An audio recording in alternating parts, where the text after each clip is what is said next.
Las Vegas. A city of lights, illusions, temptations, and transformation. And on the night of July 16th, amidst the shimmer of slot machines and the hum of neon dreams, something electrifying happened at T-Mobile Arena. A declaration. A takeover. A coronation of mayhem itself. The curtain rose, and so did the temperature. The bass pulsed like a heartbeat possessed. And then she appeared, Lady Gaga, a creature of art, ambition, and absolute power. 5 songs in, she didn't just perform. She seized control. Welcome to mayhem. Welcome to the Opera House. This is my house. Not a whisper. Not a suggestion. A decree. With a glare that could melt chrome and a voice that could raise empires, Gaga turned the T-Mobile Arena into her cathedral of chaos. This wasn't a concert. It was a ritual. A spectacle carved from glitter and sweat. From distortion and drama. It was the birth of the Mayhem Ball, and no soul fortunate enough to be there, will forget the moment she claimed the stage as her own personal empire. Gaga didn't need pyrotechnics to catch fire. She was the fire. This was the North American kickoff of a tour that's been whispered about, anticipated, and now, witnessed in full, unruly glory. While she's graced stages from Europe to Asia in the months since her otherworldly Coachella triumph, this was something different. This was war paint and opera. Leather and poetry. Ballet shoes stomping on tradition. The Mayhem Ball isn't just a concert tour, it's a fever dream, curated for the bold, designed for the believers. It's where fashion becomes armor. Where identity dissolves into pure expression. Where Gaga transforms yet again, this time into the mistress of controlled chaos. The visuals. They didn't just support the show. They were the show. Think Alice in Wonderland plunging not into whimsy, but into an industrial underworld kissed by David Bowie's glitter and haunted by Marilyn Manson's shadows.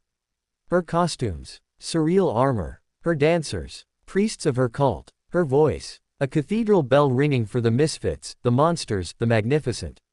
She doesn't perform around her fans. She performs with them. And for those 2 hours, no one existed outside her orbit. There was no Las Vegas. No day job. No past. No future. Only now. Only Gaga. Only mayhem. And oh, how glorious it was. The setlist wasn't just a collection of hits. It was a declaration of resilience. Bad Romance didn't just rattle the rafters, it reclaimed pain and turned it into power. Shallow became a hymn. Born This Way, a battle cry for everyone who's ever been told to shrink, to dim, to hide. And between songs, she didn't step away. She leaned in. She spoke to the crowd like a queen among equals. She let her flaws show. Her wounds. Her triumphs. And in doing so, she gave everyone permission to bring their own. This wasn't the Gaga of calculated pop stardom. This was the Gaga of raw emotion, of art turned weapon, of movement turned manifesto. She moved across the stage not like someone filling space, but like someone owning it. Every gesture choreographed yet primal. Every lyric polished yet bleeding with intent.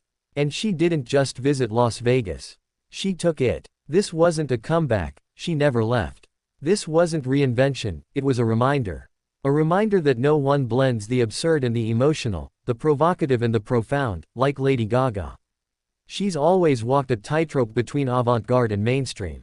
But here, she burned the rope and danced across the flames. As she moved through hits old and new, from Just Dance to unreleased treasures that felt like secrets whispered into the mic, one thing became painfully clear.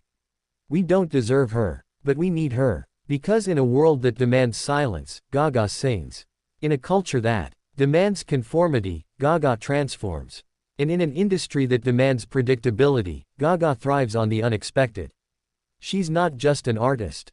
She's a mirror, a flame, a prophet of pop. And the Mayhem Ball, it's more than a tour.